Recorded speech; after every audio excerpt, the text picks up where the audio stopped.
Hello guys, and welcome to episode 2 of my Total War Warhammer 2 playthrough, playing as the Dreadfleet on very hard difficulty. This is the Vampire Coast DLC, and today we are going to be continuing with our objective, which is to get ourselves the Star Metal Harpoon.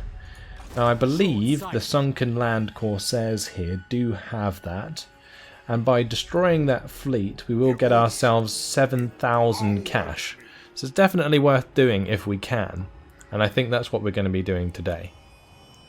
Now, one thing I did want to mention before I carry on is a huge thanks to Deathstroyer, who was actually the person who bought the DLC for me to play on the channel. Now, I likely would have bought the DLC anyway, but he beat me to the punch, and massive thanks to him for doing so, like for buying it for me. It's very, very kind. So either way, without out of the way, let's carry on. We will head straight towards Tharkit the Underling, I think. Can I raise any more dead? I don't think I can.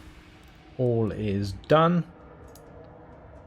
And let's just get as close as we can and we'll move on to the next turn.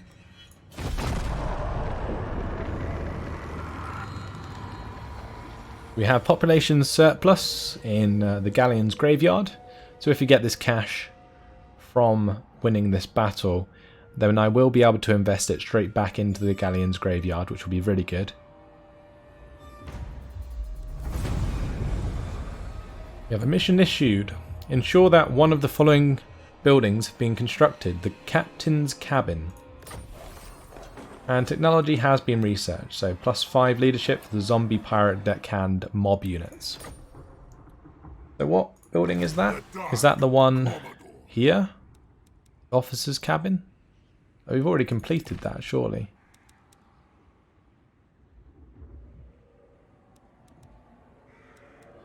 Oh, captain's cabin is the next level, sorry. And that's an officer's cabin. Getting confused there. Never mind, the Galleons Graveyard can level up, so let's go ahead and do that. Count Noctilus though, he's ready to go and hit the Sunken Land Corsairs. One thing I was thinking about before we actually attack is changing my technology. I'm actually not too keen on the plus 50% from raiding, because I don't raid very often. I tend to just use normal movement, march stance, and I guess encampment. So I don't think this will be too useful. However, the first mate here with the +10 leadership can be useful on any army, so I think I'm going to go for that first, and then we shall continue towards this battle.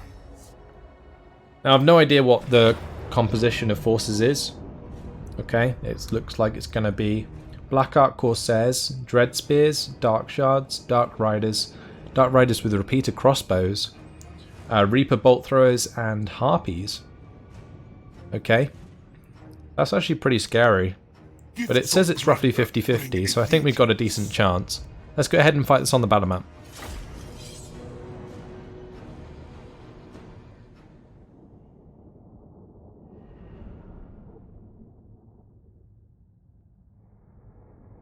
So I think the main thing here is making sure that my bloated corpses get really good hits on their infantry. And if I can make that happen, then I will have a good chance of winning. Now, one thing I was considering with these forces is adopting a Dwarven style sort of front line, where you have your ranged forces kind of in the middle of your infantry. So let me show you guys. So if we go from left to right with the zombie, pirate, deckhand mob, if we make them into like square formations, and then we have, for example, a unit of gunnery mob in the middle, and then we do like this, and so on. So we have these like gaps that the gunnery mob can still fire through whilst the infantry is engaged. This is something they actually did with the Empire forces. The Free Company Militia are great for doing this. Also the handgunners. But yeah, this is something that mainly comes from the Dwarven playstyle. And I think we can definitely get away with it here, since these gunnery mob remind me of Free Company Militia so damn much. I think I have just enough infantry to make this work. Like the frontline infantry. Okay. On the flanks, I think I'm going to have the long-range gunnery mob, sorry, with the handguns. Count Noctilus. I'm going to have my depth guard at the back with Count Noctilus. I'm going to have my Necrofax Colossus kind of just out the back for the time being. And I think I'm going to keep these bloated corpses back for now. I think I'm going to wait for the infantry engagement to occur before I actually use the bloated corpses, because then I can get them when they're much more concentrated. Right, we shall lock that group, and hopefully this formation will work, because this is a pretty tough battle, and if it doesn't work then I'm pretty screwed. I'm actually thinking maybe I should move over to the left here, because if I can get onto even ground, that would be better than just sort of walking through the mid and up on the hill. Yeah, let's come over to the left-hand side. And I will start the deployment, start the battle, and we'll come over here. Let me just speed it up. They do have artillery, don't they? The Reaper bolt throwers.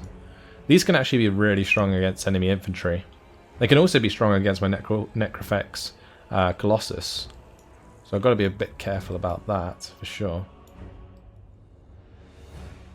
Not quite keen on where these guys are going, in the way that they are going. That's a bit odd. Okay, we may as well do this then. Taking a lot of damage from that artillery. Saying that, they are just zombies, so I don't particularly mind. As long as my front line can still work, it's all good by me.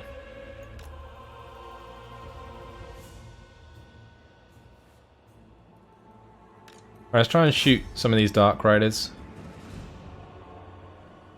with the Necrofax Colossus. Wow, that is demolishing them. Love it.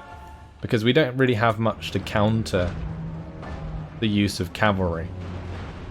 So being able... Oh, one thing I do need to do is turn off skirmish. Let's not forget to do that. I think they've made it so you can just turn off skirmish even if units don't have skirmish now. Like, so if I sort of select all my units, I don't have to select the individual ones to turn that off. That's really nice, actually. Because I don't like the option where you already have skirmish off. I think that's kind of unintuitive. Let's shoot at the Dark Riders with repeated crossbows. Right, here comes the Dark Riders here. I think I might just blow up this Dread Spears on the left.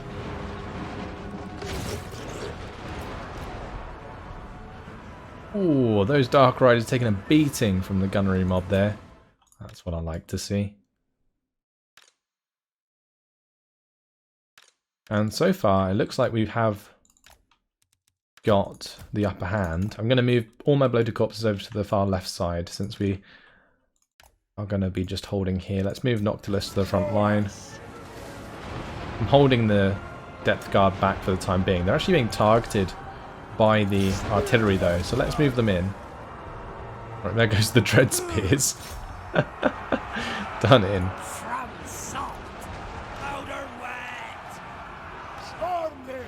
Let's have these attack these Dread Spears. And we may as well have the Necrofax Colossus get involved. This is really good. We have actually done very well to get our lines as they are right now. So what I'm going to do next is find a target for Noctilus's artillery. I think the Black Ark Corsairs are a good target. And I think I'm going to put Melkos Mystifying Miasma down here. Let's get these zombies sorted out.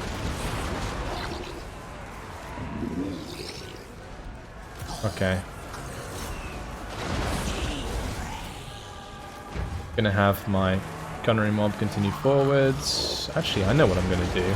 I'm gonna send my bloated corpses to kill their archers or their dark shards because I don't really have any other way of really dealing with those unless I throw them into the back of this engagement. Let's do that. Oh shit. Okay. Well, he kind of died a bit sooner than I had hoped. Oh well. Right, those guys are being engaged. That's fine. Let's just make sure those guys are engaged. We'll bring these over to the left to chase those. What's happening on the right side? Dark Riders are still getting chewed up, I think. I might actually have to bring these guys through. Yeah, for the most part, we're doing pretty well. Oh, this is going to be good. If it hits both of them. Oh, yes! Beautiful. Okay, that was a good one. My other one, my second one, wasn't very good. The first one was okay, because it demolished this Dread Spear unit. I actually need to attack those.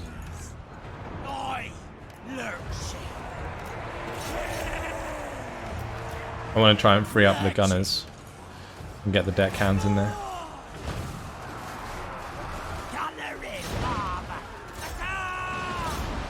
Okay, this deckhands mob is just straight up dead. Let's actually turn this gunnery mob onto the Dark Riders there. Okay, that's good. Where's my Necrofix? There it is. Great.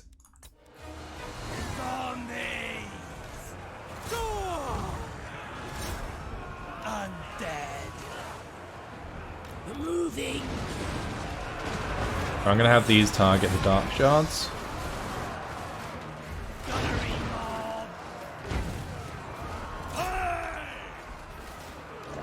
We've got a really nice clump of units here. Let's hit them with the artillery.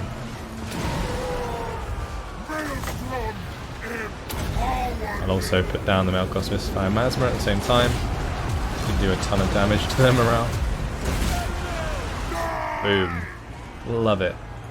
So cool. I might actually try and keep some of these units alive because I'm a little bit worried about losing all my deckhand mobs and then having no front line. They're all running now anyway, so we're good. Okay, let's just pause it a sec. Need to work out what I'm doing here.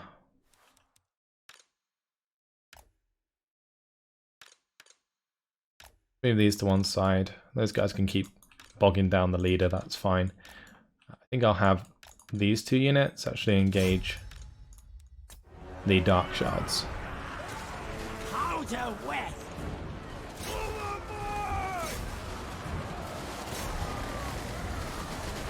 Look at all of the missiles flying everywhere.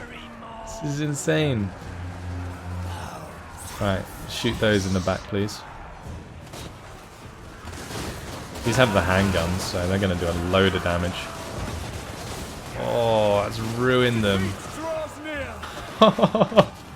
That was a slaughter. These ones with the handguns are so damn good.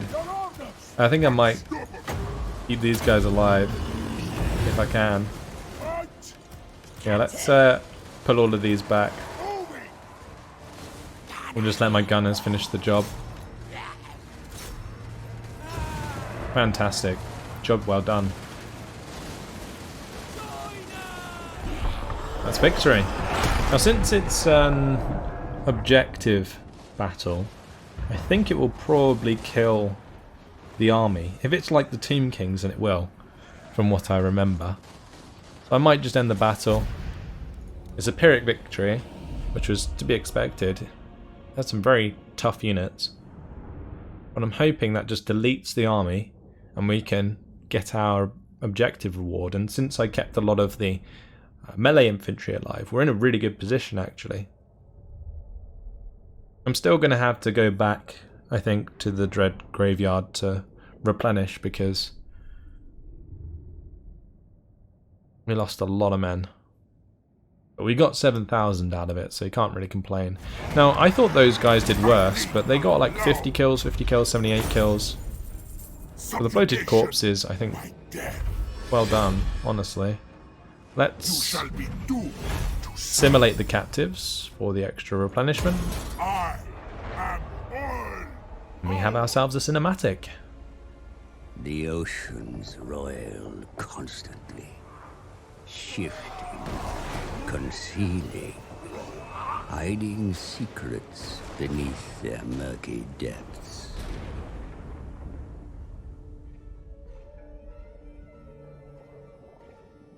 The living have no place in the dark deep of the sea. Only the dead can scavenge here. Wolfheart's ship, a vengeance left unfulfilled. But that was not all the captain left behind. There it gleams amidst the carcass of the ship, a harpoon of tempered star metal. The only weapon strong enough to pierce the heart of Amanar. The harpoon is claimed, but the charms that made it so potent have been washed away. There is much to do before the weapon can be used against the beast.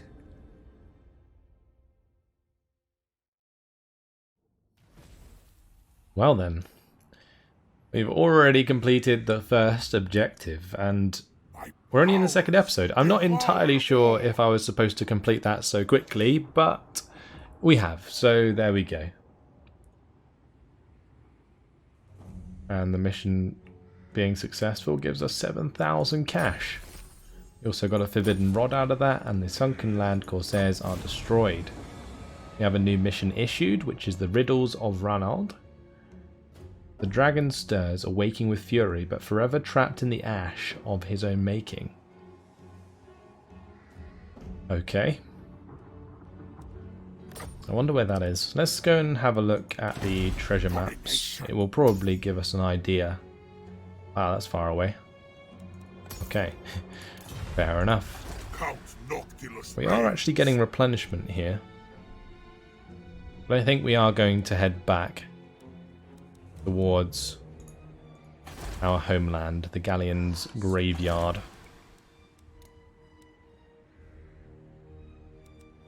Or should I use the population surplus on portholes? That will allow us to get the handguns, but I'm tempted to wait with the population surplus and upgrade this to the captain's cabin to complete the mission. How long does that mission last?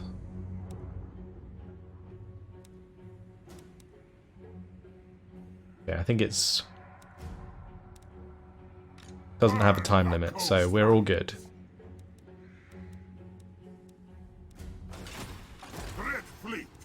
Let's just upgrade it, because I think if I can trade out all of my gunnery mob to gunnery mob with handguns, then I'm going to be in a really good position. So yeah, let's head back to the Dread Graveyard, or the Galleons Graveyard, sorry, and then we will build up there.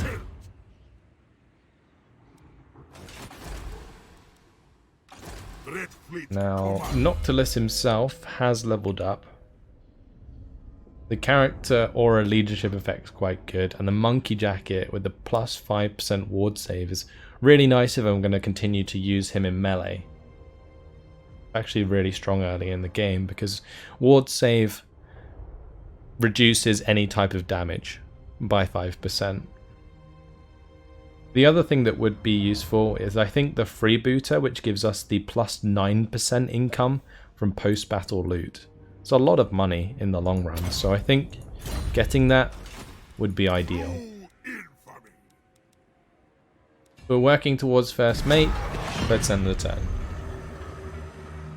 After this, I think I'm going to head back towards Val's Anvil to get the treasure, since we are at war with that faction, and I'm probably better off throughout this campaign trying to fight each faction one at a time, rather than engaging loads of different factions, because otherwise it's going to get to the point where they actually start attacking the Galleons Graveyard, and that's not good. What's the garrison like here? 2 depth guard. Deck hands with pole arms, deck hand mob, gunnery mob, and 2 scurvy dogs. Death and destruction. This replenishment is abysmal. It's really making me tempted to also invest in the Ghost Fleet here. Galleons Graveyard. But now, nothing else to do. We move on to the next turn.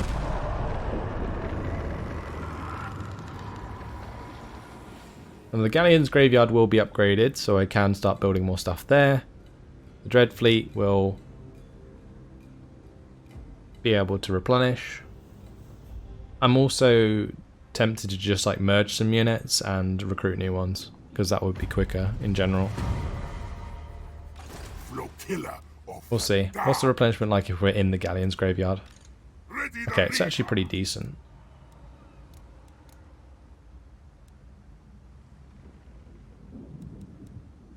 Ends justify means. I think we're going to do this. Actually, no, we're not going to do this. Fear me. We're not going to build the gunnery mob at least. I'm going to build the deckhand mobs. And I think I might merge a few of these. Round the world. And then we will build 2 more. Great. Burn the coastlines. Now in the Galleons Graveyard, we can upgrade this to get ourselves pirate deckhands with pole arms. How much better are they? Can I pin that? The weapon strength is slightly less. The melee attack is way more with the deckhand mobs, I think. Well, not way more, a little bit more. The deckhands mob have slightly better melee defense, which is actually better, in my opinion, for a meat shield unit.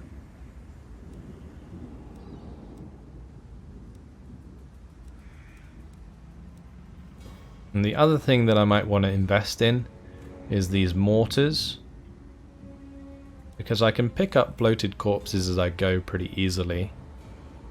Yes, the mangrove of monsters with the Morghuls and the rotting Prometheans and the Syrenes would be great, but getting the carronades and then the deck gunners I think would be pretty good.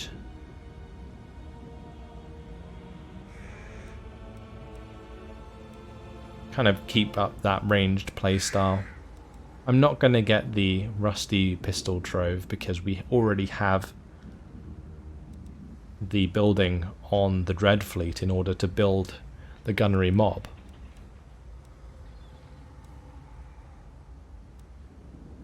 So I think I'm going to build the munitions hut, and under infrastructure probably going to get the plunder pile,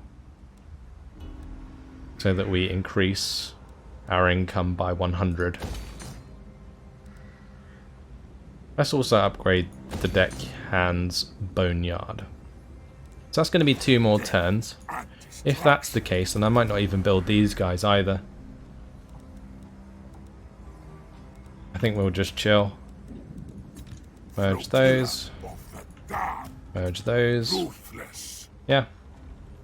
We're going to fill this out with gunnery mob and deckhands with pole arms. That's the plan. Then we'll go off and attack the elves. So we got two turns, sitting in the Galleons Graveyard.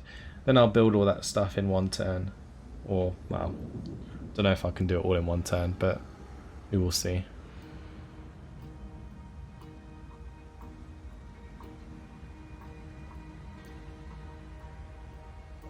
We do have quite a lot of recruitment availability. And we've also got ourselves an agent, which is great. Ahoy there! We've come across an enemy encampment, devoid of life and littered with corpses.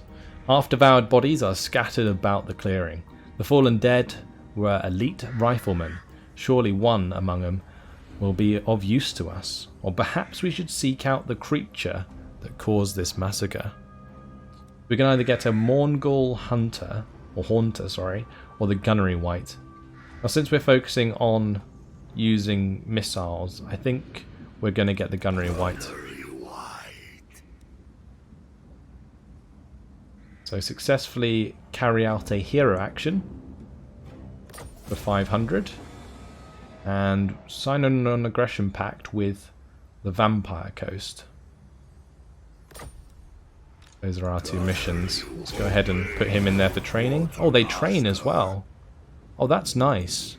I thought they were just like good for buffing your missile troops, but if they also train your troops, that's fantastic. And that also completes the mission, apparently, so we got 500 for that. Okay. We can already build the gunnery mob with handguns, so let's start doing that while we're waiting an extra turn. That will leave 3 slots. Well, let's just go as far as we can, and then I can delete a couple of the gunnery mob and replace them with the pole arms.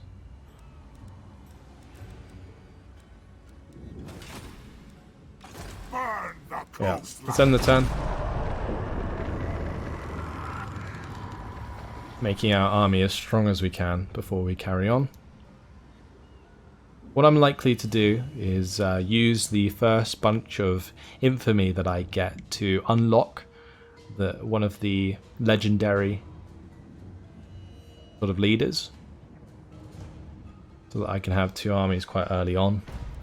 I don't really want to waste my upkeep on a leader that is not one of the legendary ones. Death and destruction. So we've got plenty of these gunnery mob.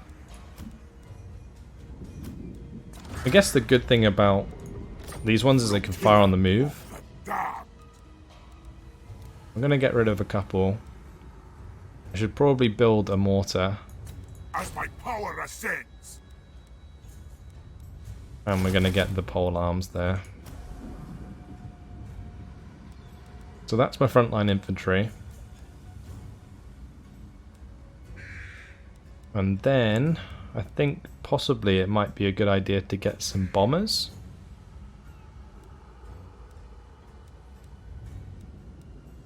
I'm not entirely sure how they work.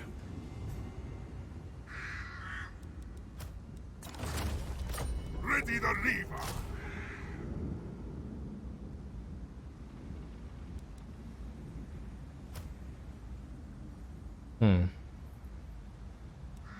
I am going to boot this guy, but we're going to replace it with more pole arms.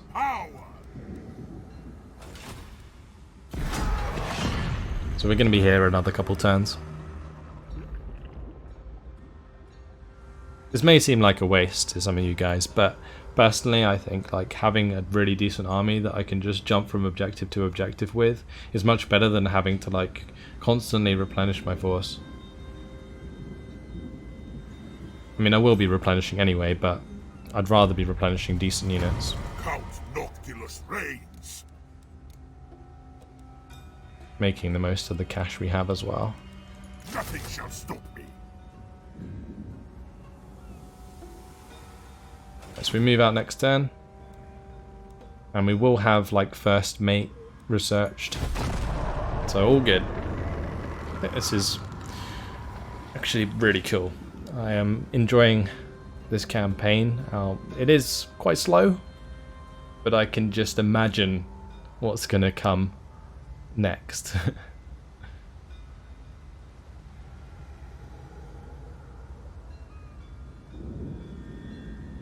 The main reason I wanted to outfit my army like this was mainly due to the fact that it was such a success using the Dwarven style play. Let's have a look at this. The Mystery Pirate. One of your cronies has sent an intriguing message, Captain. It seems there be a mysterious pirate shadowing our movements. passing through the taverns along the coasts and asking suspicious questions in no friendly terms. We best stay vigilant. Burn the Oh then. coastlines. Must be something to do with our infamy, I guess. Time to go. The Dark Commodore. Let's start zooming towards the elves. I could upgrade this, but it wouldn't actually give us that much more income.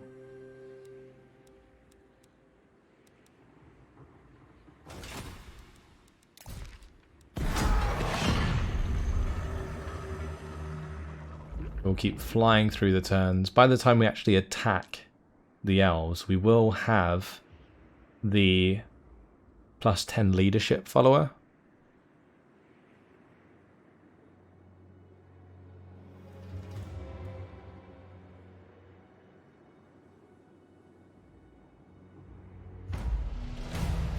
Flotilla of the damned. Yeah, our technology will be finished. Zoom in over there as fast as I can. We're not actually that fast. This is why campaign map movement range is so damn good. It stops you having to wait so long when you decide to change tack during a campaign. It's actually probably very valuable, at least in my mind.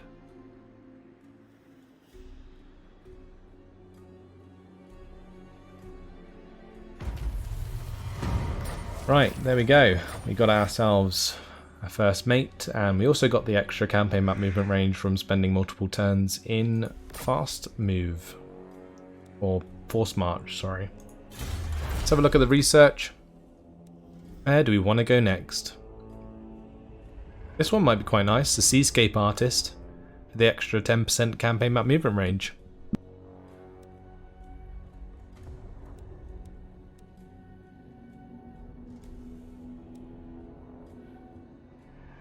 I think the Marines upkeep would also be good, just for the time being. Let's go for Seascape Artist first, and then I think I'll go for Marines upkeep. Right, let's carry on. We might have to go into normal movement, otherwise we might get caught out. Can't really see any enemies though, so let's just carry on for now. And since we have been told to get a non-aggression pact with the Vampire Coast, let's try and do so. That's not going to happen anytime soon. Right. Let's move on to the next turn.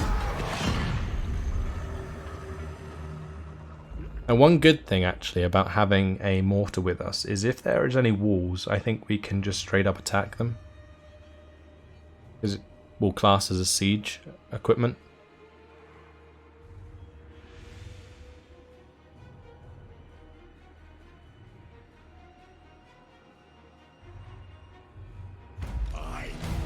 Okay.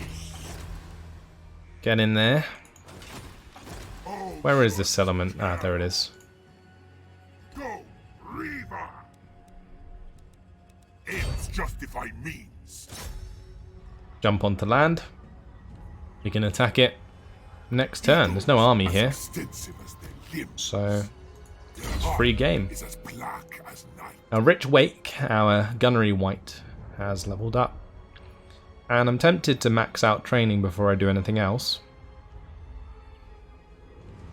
But this is an ability. Cackle Fruit.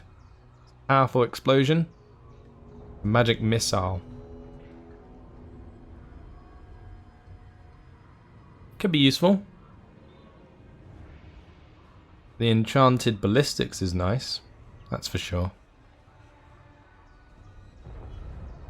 These are aura effects. Actually, no, they're augments, not auras.